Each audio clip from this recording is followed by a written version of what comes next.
Anggota Komisi 3 DPR RI Eva Juliana mendesak penegak hukum bekerja lebih keras dan transparan terkait masalah Joko Chandra. Anggota fraksi Partai Nasdem ini mendorong Komisi 3 DPR RI segera mengadakan rapat gabungan antara Kejaksaan Agung, Polri, dan Kementerian Hukum dan HAM agar bisa memastikan lembaga penegak hukum dapat bersinergi dalam mengatasi masalah ini. Ditemui di sela mendampingi Kapolda Jawa Tengah Irjen Polisi Ahmad Lutfi pada kegiatan panen ikan di Desa Nganjat, Bulan Harjo, Klaten. Eva meminta Polri dan Kejagung segera bersinergi untuk menuntaskan masalah Joko Chandra.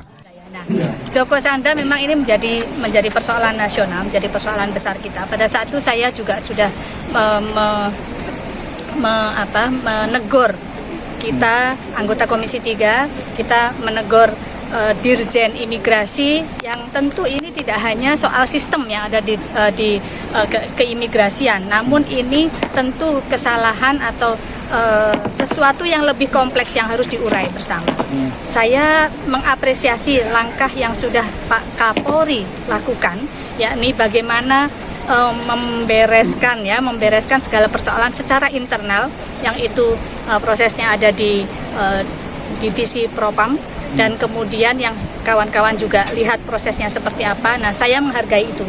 Saya menghargai yang dilakukan oleh Pak Kapolri, di mana Pak Kapolri dengan secara tegas menegakkan keadilan dan menindak kepada anggotanya yang kemudian memang itu perlu diproses secara hukum. Eva juga mengapresiasi gerak cepat Kapolri dalam menangani permasalahan surat jalan yang diterbitkan oleh oknum di Bareskrim Polri. Dengan membentuk tim khusus, diharapkan permasalahan Joko Chandra segera bisa terselesaikan karena wajah hukum kita bisa tercoreng dengan ulah Joko Chandra. Kita mengharapkan beberapa penegak hukum, jadi ada di sana ada Kejaksaan, ada Polri gitu ya, dan kemudian Kemenkumham itu sendiri yang pada saat itu pintu masuknya kan pintu keluar masuk dari dalam negeri ke luar negeri, dari luar negeri sebaliknya itu kan di keimigrasian. Kemenkumham, Polri, dan kemudian Kejaksaan itu bagaimana kemudian secara integrated, secara terintegrasi menyelesaikan hal ini. Kita nggak mungkin sistem keamanan di Indonesia ini hanya terkalahkan dengan Joko Chandra. Saya kok merasa tidak rela itu.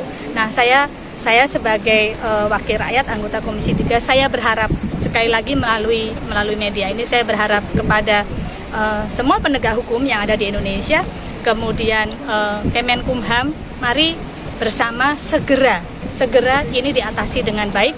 Segera rakyat membutuhkan kejelasan, rakyat membutuhkan transparansi untuk kemudian persoalan Joko Chandra ini biar kemudian tidak berbelit-belit. Dan juga kepada pemerintah Provinsi DKI, bagaimana itu kemudian kok bisa mendapatkan KTP kembali, itu perlu dipertanyakan. Nah,